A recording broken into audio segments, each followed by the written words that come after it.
Album of the Day podcast. Woo! What you gonna say? All right.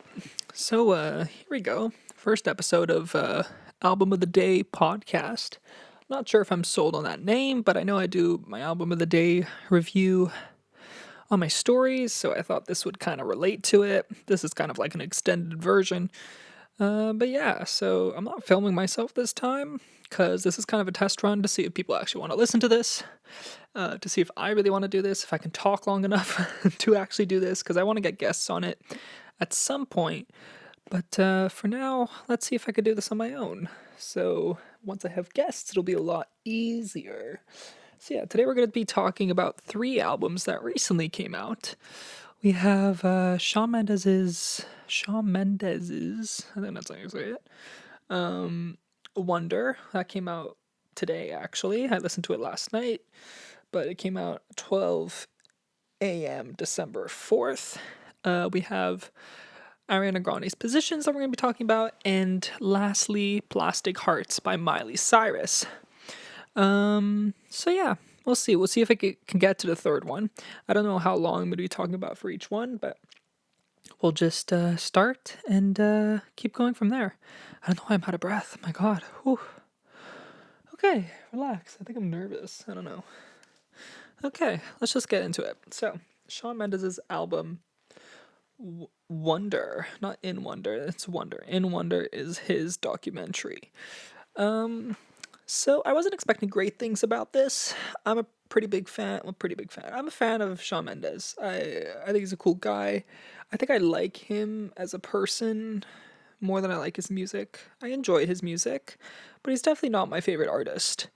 I don't know. I feel like there's a lot of room for him to grow, which is kind of weird to say because this is his fourth album that he's releasing, but it was like every year he was releasing a new album, so you kind of have to cut him some slack.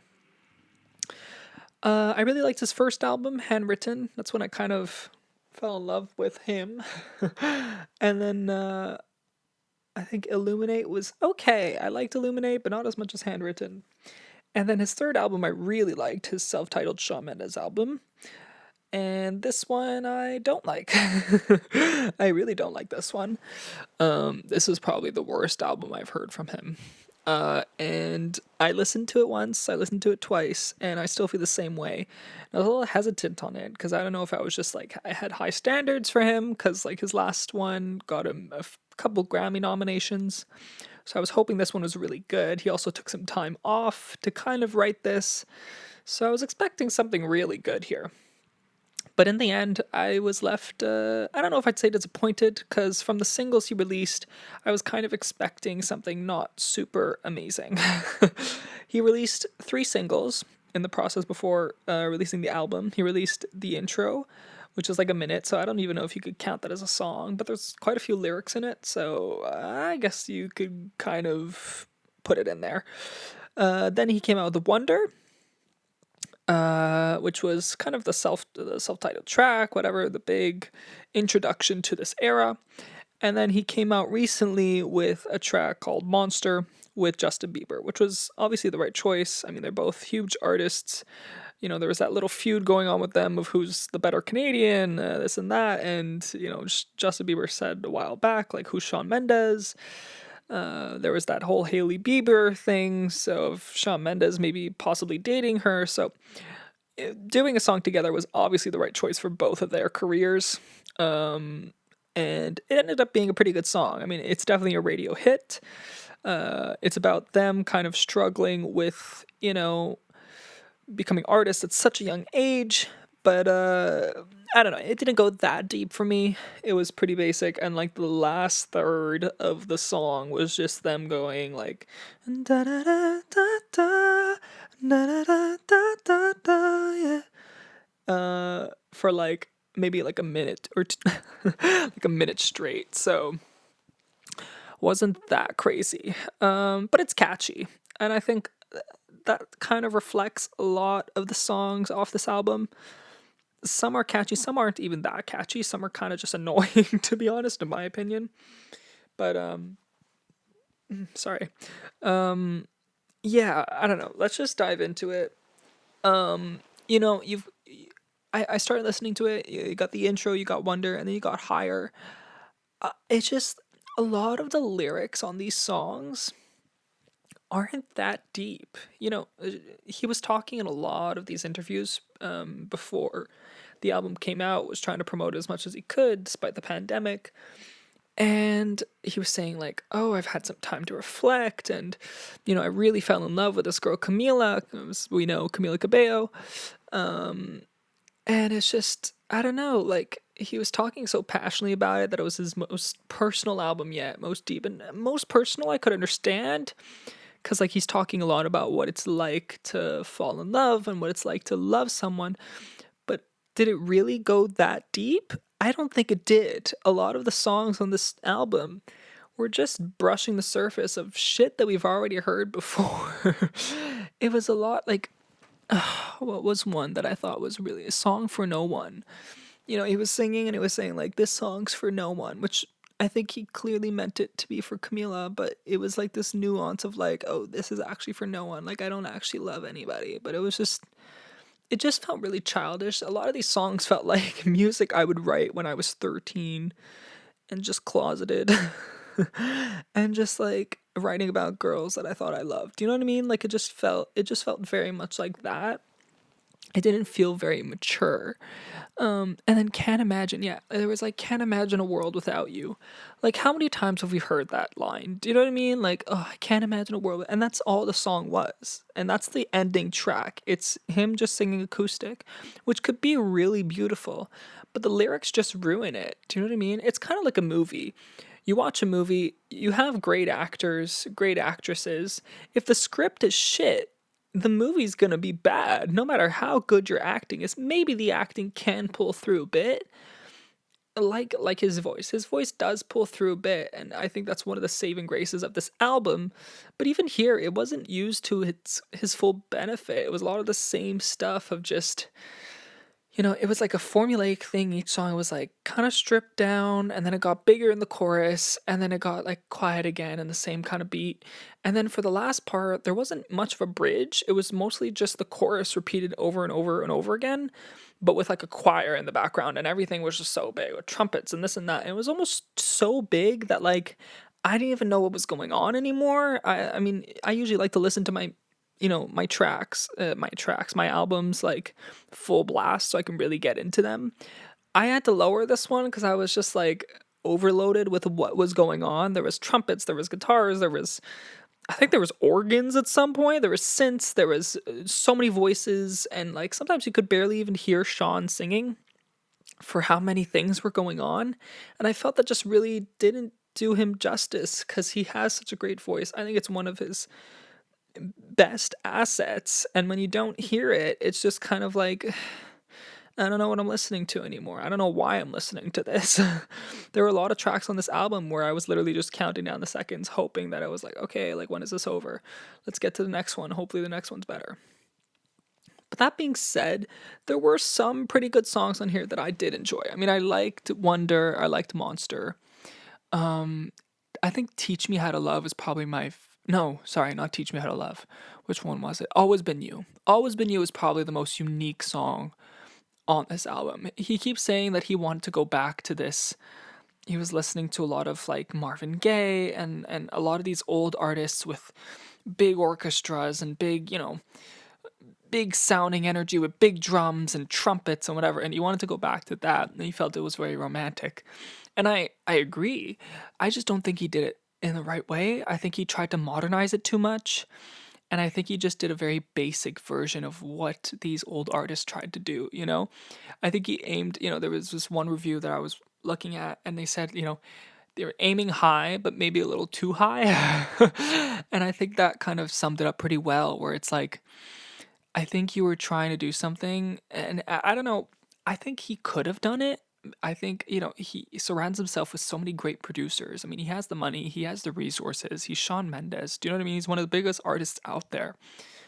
So I kind of feel like there's no reason that this album should have been bad, especially with that concept in mind of these, going back to that classic roots. I mean, we hear it in Positions by Ariana Grande. I mean, Ariana Grande's positions, I think a lot of people, as we're going to get more into that later, but, her Positions album was very different to her Thank You Next album in a sense where it was more melodic, it was less pop, it was more kind of R&B, I'd say.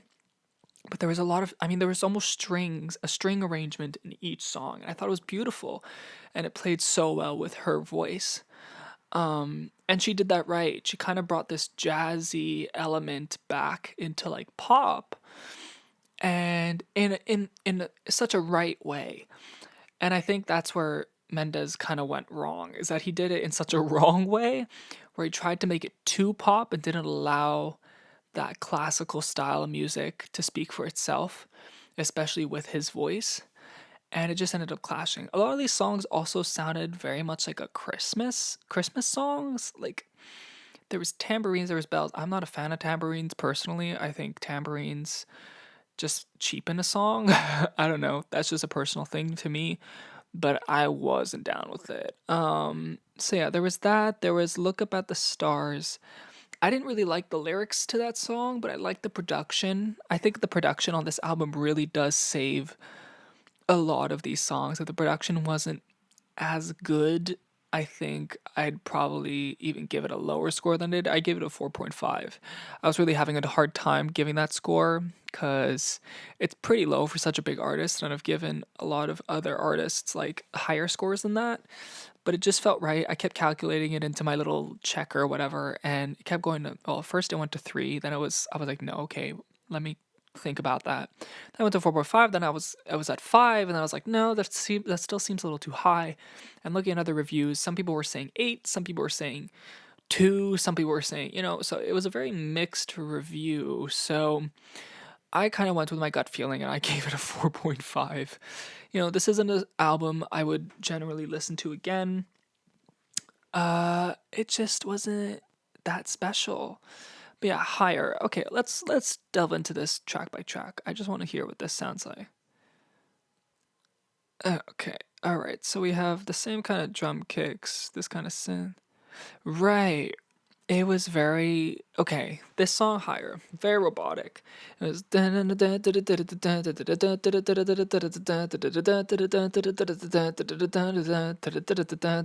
it was like that constantly, and I was just like, this is so boring. He repeated the same line I think 3 times. You got that classic Shawn Mendes falsetto, but it just sounded like a cheapened version of his last album, which sucked, which really sucked. So yeah, I didn't really like the track. 24 Hours was like, I don't know if it was renting a hotel room or buying a place. We got 24 hours. Let's sign the check or some shit like that. Um, it just felt sappy. It just felt high schoolish. A lot of these tracks just felt high schoolish. I can't emphasize that enough. I don't have much more to say about this album because, like, it was just bad, and I feel bad giving it so much attention right now because it just wasn't that good. I don't know what that sound was. I'm so sorry. Um, Song for No One. That one sucked. I kind of talked about that. Dream. Oh God. Oh, don't even get me started. Dream, dream, dream, dream, dream about you, or something like that. It was basically like when I'm alone and like everything seems so cold. Like I just need to dream about you. All I gotta do is dream. Like, doesn't that sound like a 13-year-old wrote it? Like that sounds like he's back at handwritten. And handwritten, although the lyrics, yeah, for that time, like for then, like if he wrote that now, it would kind of not be as great. But for what he was like 15 or something or 14. Like it was pretty good. It was really cute. It was this cute kind of like young teenager kid falling in love and or like having his heart broken and kind of going through it for the first time. But now it's like you're 22, man. Grow up. There's definitely more feelings there than, oh, I'll just dream about you, oh my god. Oh, that's so cute. Like, I don't know. We've heard it before. Move on. Like, give us some real shit. Like, you know what I mean? You obviously got to feel something for this woman. Um, 305. What the hell was 305? I don't even remember. 305. Oh yeah, this one sounded very Christmassy. You're okay. You're my sunlight on a rainy day. Take my heart with you if you walk away. Like, that should just speak for itself. And then 305. What's this 305 thing? 305. On a roller coaster ride. Na na na na na na na. Na na na na na na na na na. Yeah, it's 305. I'm on a roller coaster ride. I don't want to change your mind or something like that. It's just, it's like something you kind of like swish your head, side to side and just like, oh, this is cute. Okay, let's move on. I feel like Jacob Sartorius at this point in his career could probably write a better song than that. So, yeah, and then um, can't imagine what a world would be without you or some shit like that. It also just sounded not offbeat. I think that was intentional to make it kind of weird, but it was a weird ending to this album. I was kind of hoping for something bigger because when it ended, it just ended, and I was like, "Oh, that's it." This album, keep in mind, is also 39 minutes. For 14 songs, that's pretty short, I find. But I was kind of happy because if it went any longer, I would have been devastated because I was like, "Yo, this needs to end." I mean, that song, Can't Imagine. I think 305 and Call My Friends. I don't know what that song was about. I was just looking at the timestamp being like, please end. Please come on, be quicker. I'm not the type to when I'm listening to an album, I don't want to skip because if I miss something that's actually good, then yeah. But yeah, Call My Friends was like call my friends, I miss them. I don't speak to them enough. I hope they don't hate me. Um okay. Like sure, whatever. I guess like I don't know, it's weird. Like I feel like writing good lyrics, good music, you kind of have to live a bit. And for him, he's been on tour for like since he was like 15 or something. He hasn't stopped working. So maybe I mean he hasn't experienced life that much. He's experienced the same thing for 15 years. I don't know, 4, 5, 6 years. I'm not good at quick maths, but maybe that's why it's just never that great. Maybe he just needs to take some time to stop, look at the world, and just experience life. But I don't know if it's even that, because when you look at his last album, Shawn Mendes, the self-titled album. Let me look at the set list, the track list, whatever. Like Lost in Japan, that was kind of cool. You had this groovy beat, that kind of got you dancing. Um, it was kind of cool. You're lost in Japan. You're trying to find your like let's meet up, like whatever. Like that's kind of I could fly to you like right now. Like, do you know what I mean? Like that's kind of singular to him because nobody can just really get on a plane and just fly everywhere or whatever. Or like, oh, I'm lost in Japan. Like let's meet up. Like that's a very specific thing to him, I find, and like that was kind of cool. If I Can't Have You was really like a nice bop, whatever, but that came after. Falling All in You, that was an Ed Sheeran song. I don't know if he wrote it for him or they co-wrote it, but beautiful lyrics. Obviously, Ed Sheeran's a great writer. Where Were You in the Morning? That was like steamy. Like it was a one hookup thing and talking about like shit. Like I thought we had something. Where the hell were you? I hadn't really heard a song like that before.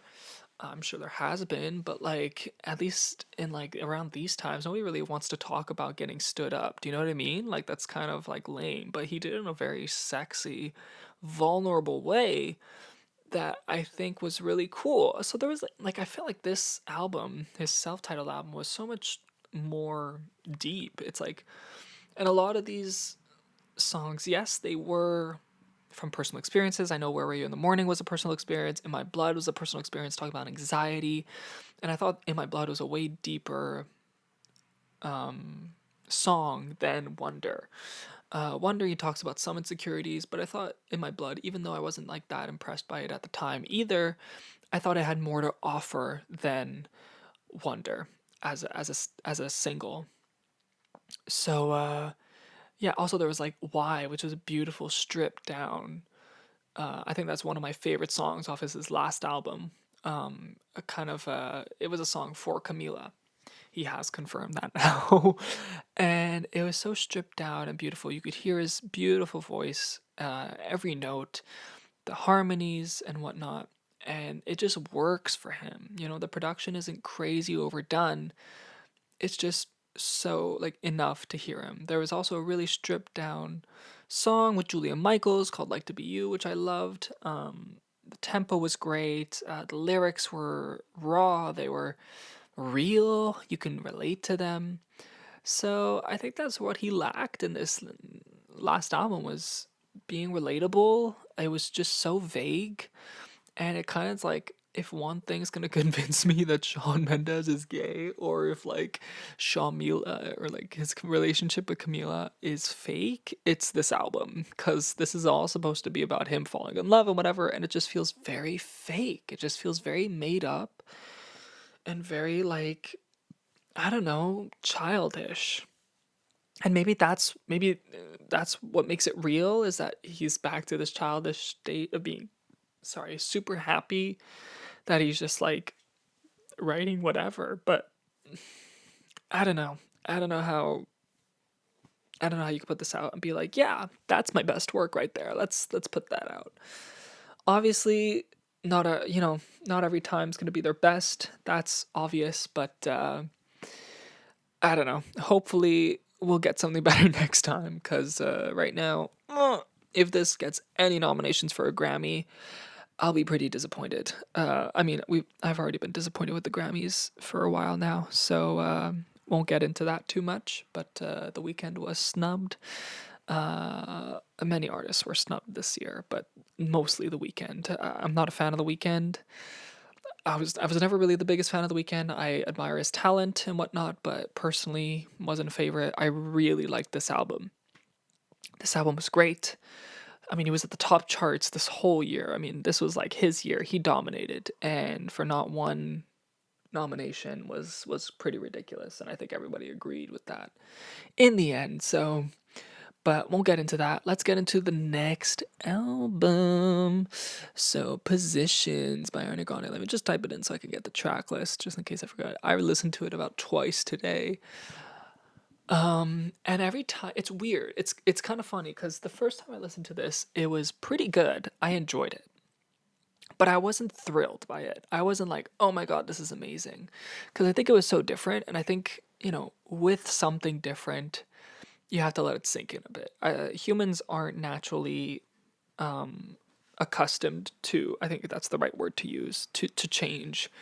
Humans don't like change. So I think that's why a lot of people hated on this album at first, because it wasn't like Thank You Next, which that one was more pop. It was titled a little bit of R&B, yes, but it was mostly pop influenced.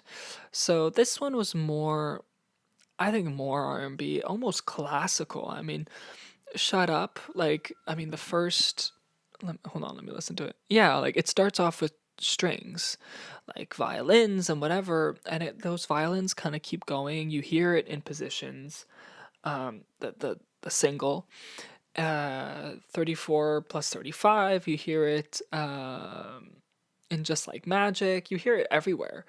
And the arrangement is more classical, which I like. It plays very well to her delicate voice, her delicate but powerful voice.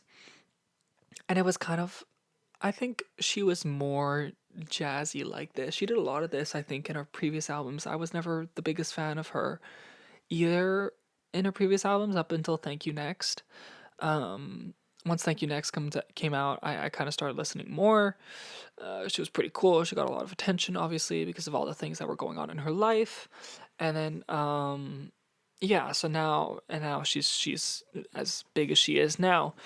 But yeah, this album was cool. I think it was very. I think it was raw. I think she definitely delved deep into her relationships and how she felt in relationships. It was very honest. but I think it was very sexy. It was very very sexily done. I mean, this album's almost all about sex. Whether it was subtle or not. I mean, 34 plus 35, subtle at first glance, but you listen to the song, it's not that subtle at all. She even says it at the end, like, I want a 69 with you. So how subtle can you get?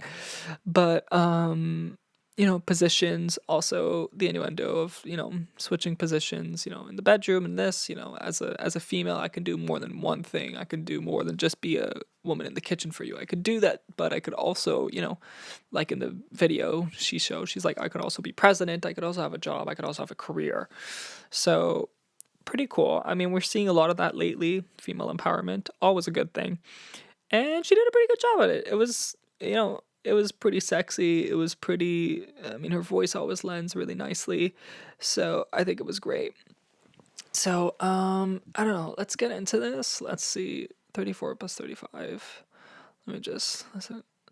Yeah, so we got the same kind of like hip hop, kind of trap beat, but with these soft vocals, these soft instrumentals. And I think that's what's really interesting about her, is that she combines those two with it's like a beautiful contrast. And I think that's what worked with Lady Gaga and her, is that contrast, because Lady Gaga has a very raspy, powerful voice, where Ariana has a very soft yet powerful. I mean, her voice is undeniably powerful. I mean, she's got those whistle tones, she's got everything, she's got the full package. So she keeps using that contrast to her benefit. And I think that's why she stands out so much as an artist. And I think that's why this album stands out so much from her past albums as well, because of how heightened that contrast is, if I'm making sense. But yeah, it was just very smooth. I think it's a nice album to play. Maybe not just listening. Like, there's some albums that you just want to listen and dance to. I don't think this is very much a dance album, opposed to the last one. But it's more a nice album just to listen. I was listening to it on my speakers today. It was great. I freaking loved it. It was like, ooh. I forgot I had a tea here. Oh my god. Okay, wait a second. I'm gonna drink a bit of tea. My mama brought it up before. I was gonna give you some ASMR, but I feel like you don't want me like gulping tea down in your headphones or however you're listening to this. So yeah, she's cool. I don't have much to say about her. I mean, she looks beautiful. She looks freaking. All her videos this era were pretty phenomenal. I mean, visually, could have been better. I mean, creatively, I mean, could have been better.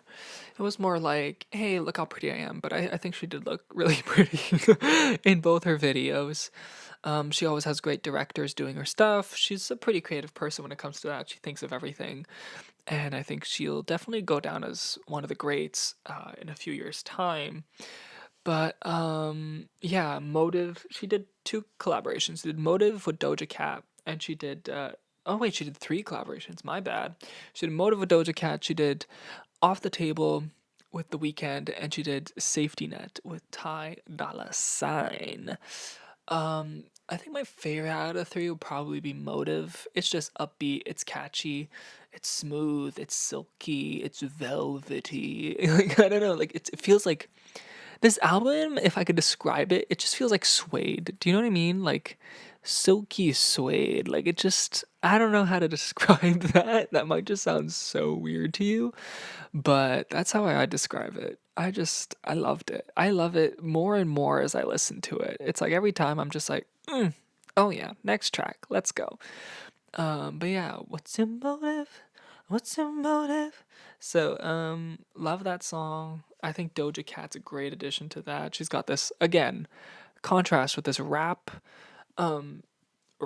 voice. I mean, Doja Cat's known for a kind of raspy voice when she raps and stuff, and when she sings, it's also very smooth. She has quite the range.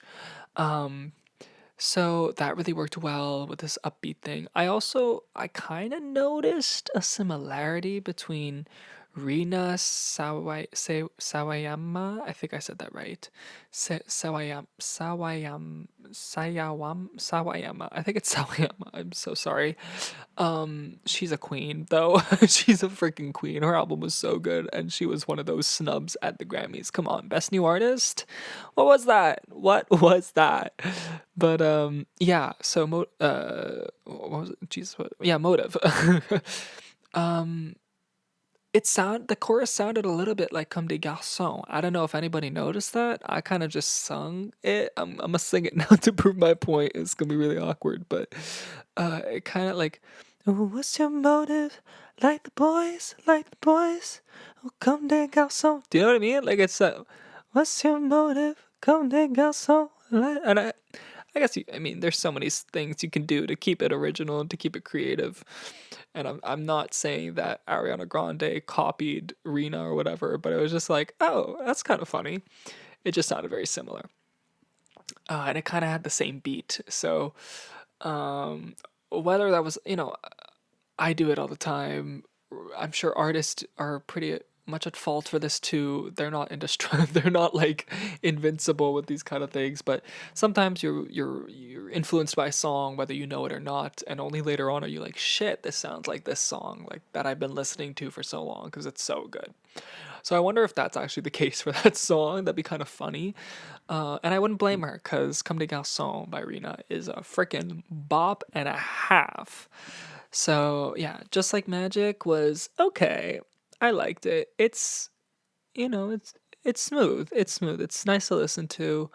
Off the Table, I think their voices worked so well together. It's like so like I don't know how to. Oh my god, it's just so nice. It's like you listen to that with headphones and you're just taken to another place. Do you know what I mean? I was never gonna. Oh my god. Okay. And yeah, it's the weekend's like haunting, beautiful, delicate, raw vocal with her soft. It just, I think, yeah, the weekend's voice is so vulnerable. I find it sounds so fragile. With that high pitch, almost falsetto sound, plus her smooth vocals, I think made for a very vulnerable kind of song between the two of like, is love completely off the table? I'm always going to be number two, but I'll still wait for you and stuff like that. So I think it was these two people kind of like, they kind of, love it. I might get this wrong. I don't know, but this is what I took from it.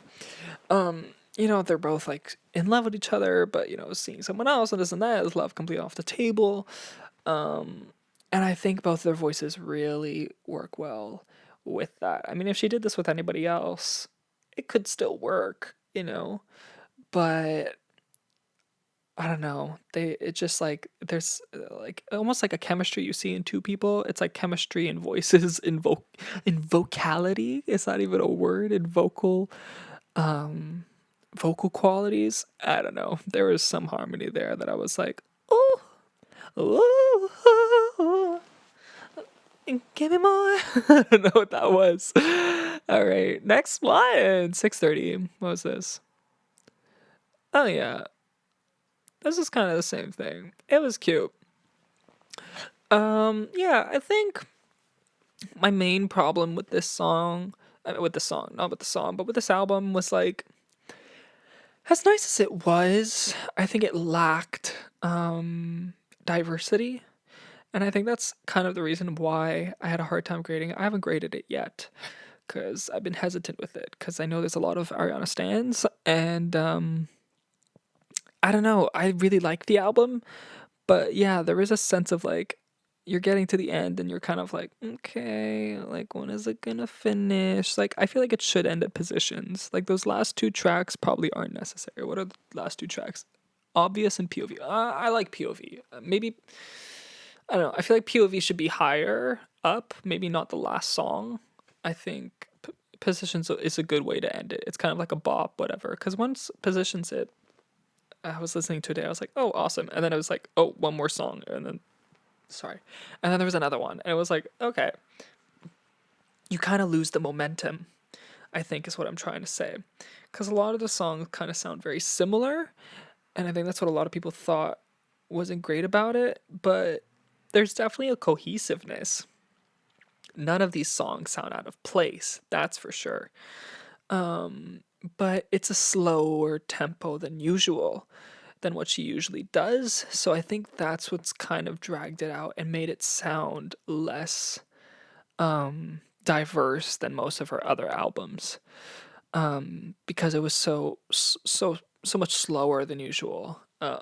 You only have three, maybe two more upbeat songs. You have 3435 is kind of upbeat, I guess you can say.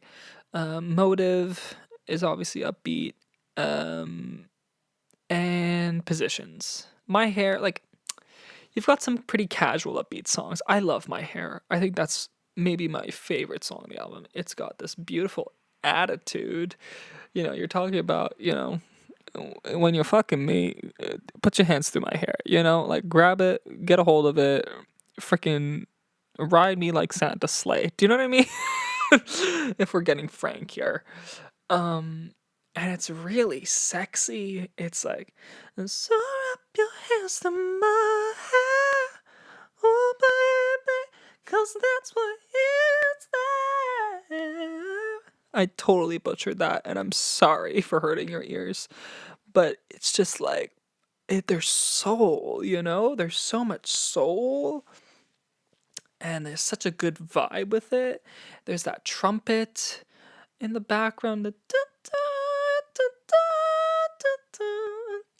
I'm totally messing this up. I'm so sorry, but I can't help myself. So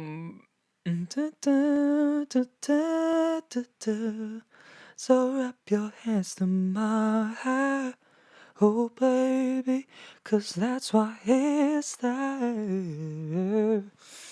Oh my god, it's so good. I could listen to that song alone on repeat. And this album also feels very Christmassy.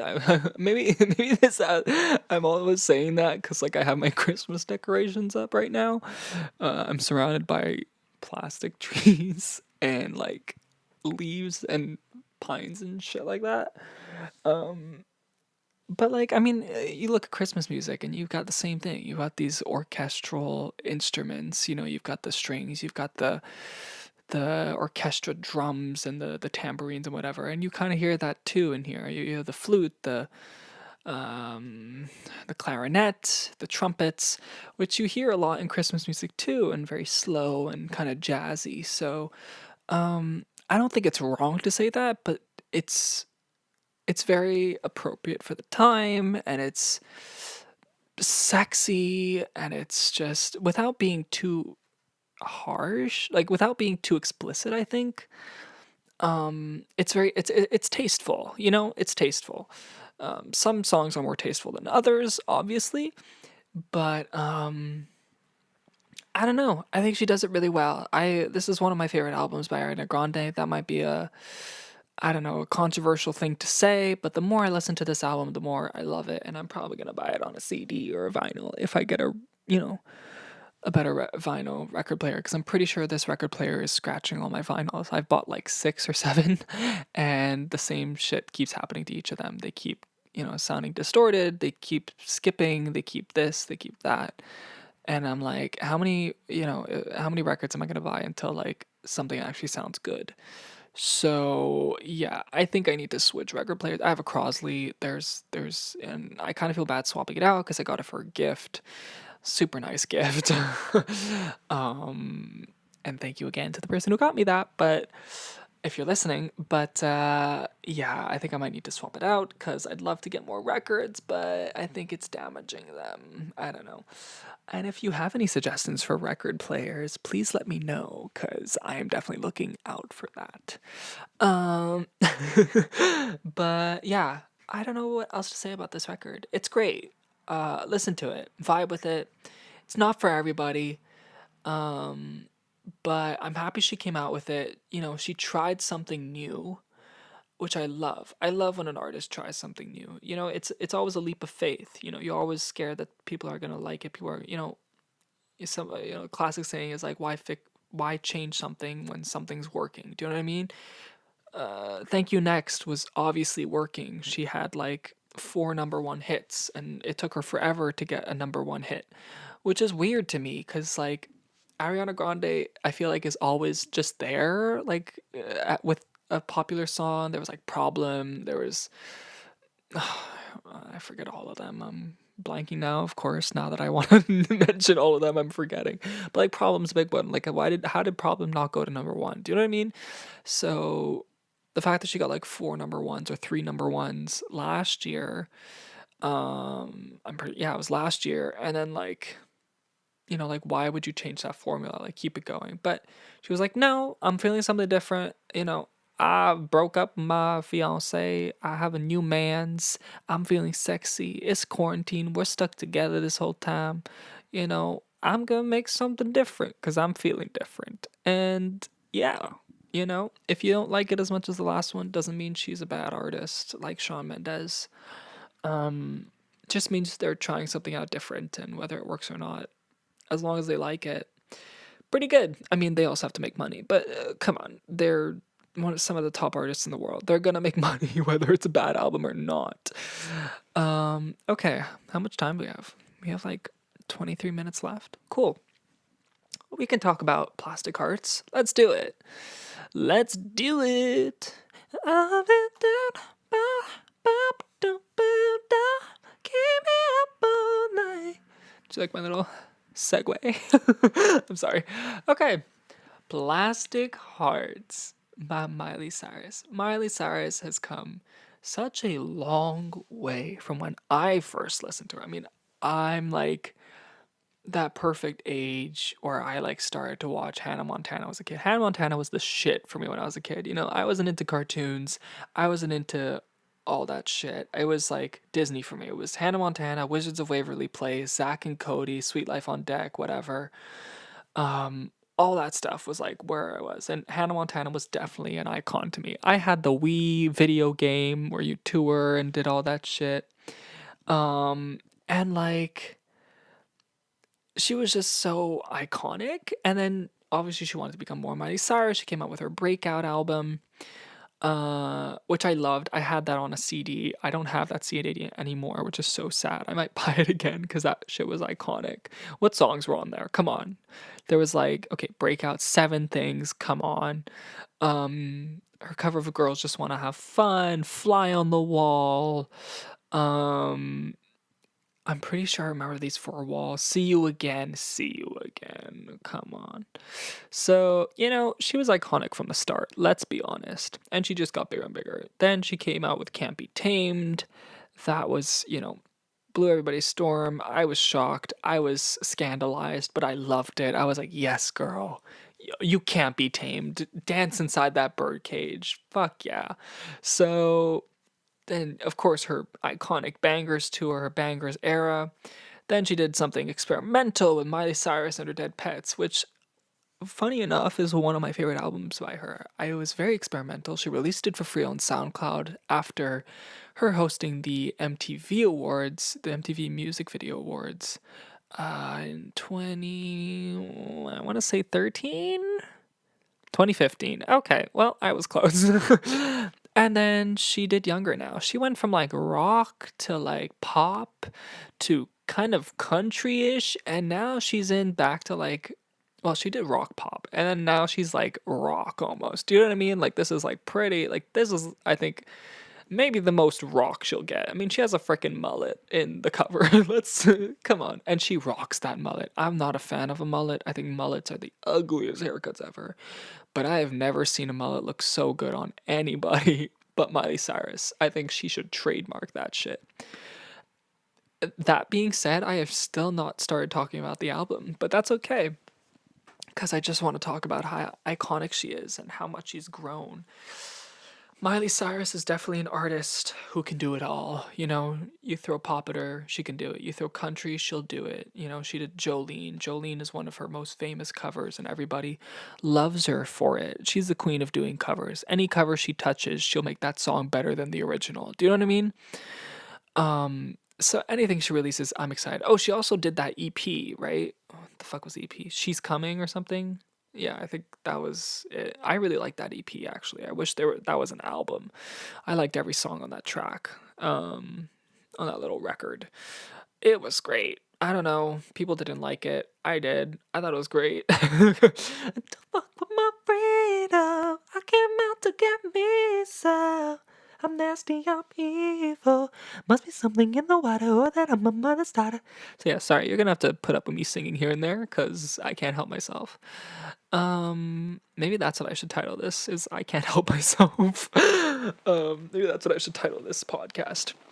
Because I can't help myself talk about music, and I can't help myself but sing. We'll see. But yeah, so that was great. That was very popish, and I feel like she was really trying to find herself. And I finally think that with Plastic Heart, she found her sound. I mean, like, come on, everything she released this year was like perfection, if not so close to perfection. Every cover she did, I was a little nervous because she came out with Midnight Sky. Fantastic song. I loved it from the second I heard it. 80s rock kind of thing. You know, the music video was gorgeous. She directed it herself.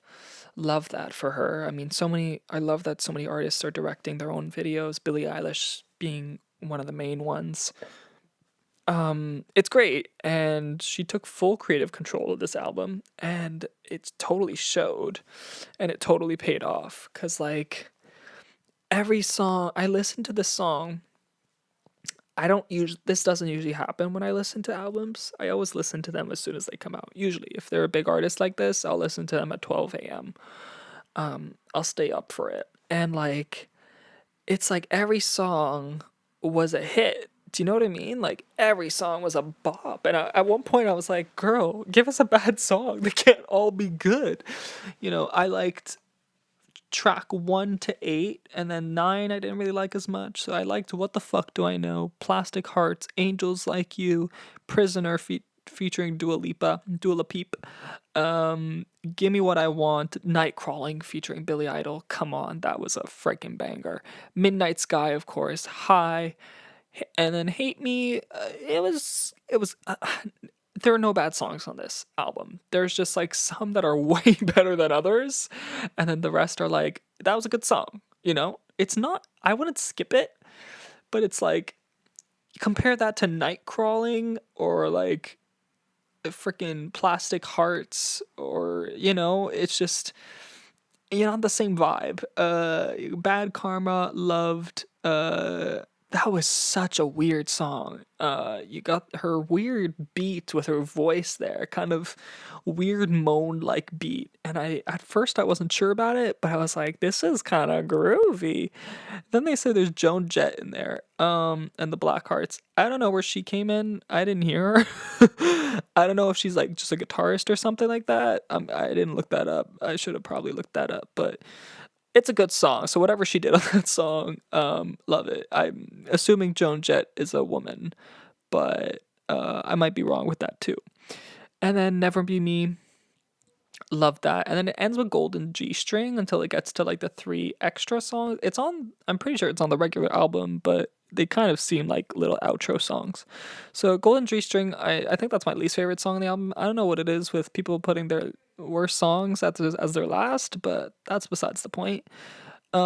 Then it goes into like kind of outro songs, and I kind of like that she did this because it's kind of feels like the end credits are rolling to this album. Do you know what I mean? Like they're like the soundtrack to those end credit scenes, which was great. It's kind of like a nice closure to it. There was like Edge of Midnight, that remix which she did with Stevie Nicks that I absolutely love. Heart of Glass cover, amazing. I mean, that went viral.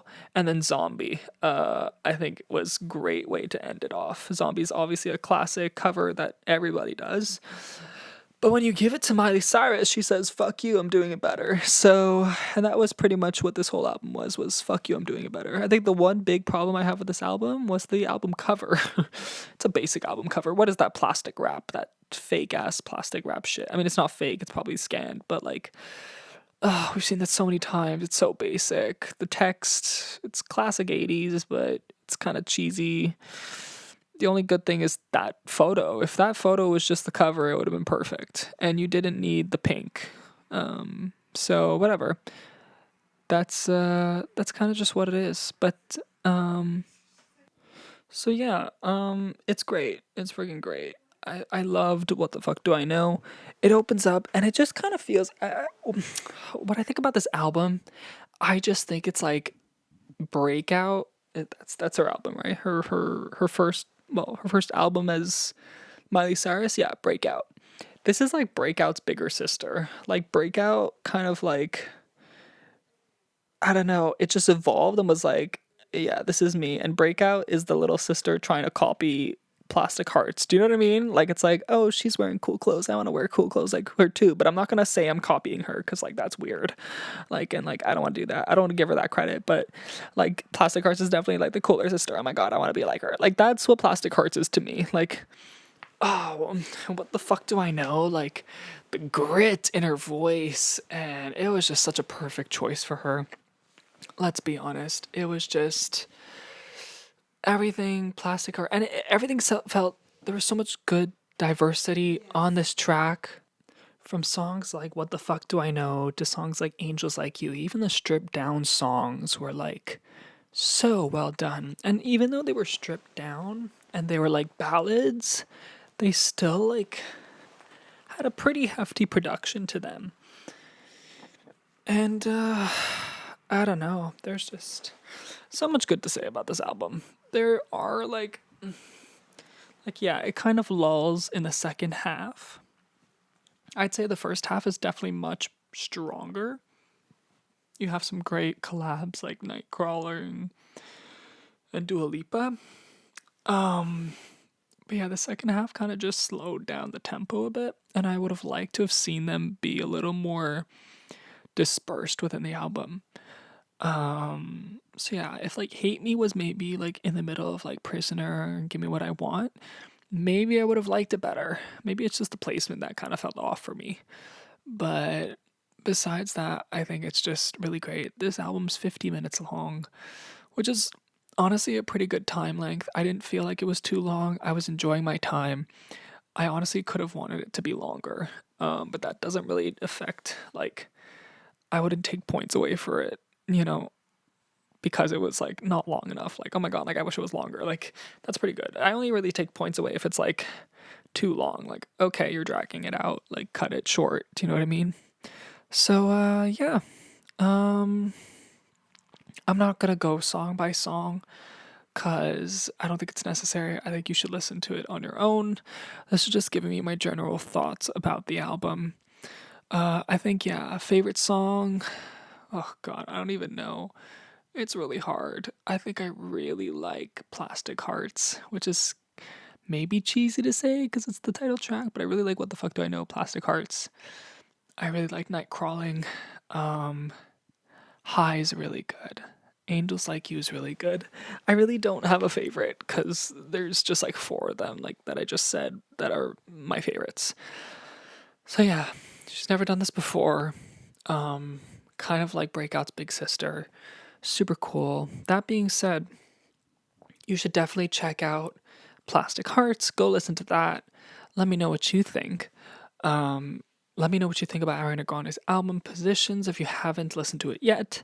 And don't let me know what you think about Shawn Mendes' Wonder album because it's not that good and you shouldn't waste your time listening to it. So, with that being said, that's our first episode. So let me know what you think. Give me some criticism. Give me your suggestions. What albums you want me to cover, who you want me to cover them with. Maybe one of you want to come on and talk about it. I don't know how I'm going to do that yet on FaceTime and stuff like that because of obviously the pandemic. But I'm sure there's a way we can figure that out. I'd really like to start talking to people who are just as excited about these albums as I am. So, yeah. Thanks for listening. And, yeah, see you next time. I don't know if that's how you end podcasts, but that's how I'm going to end mine. Bye.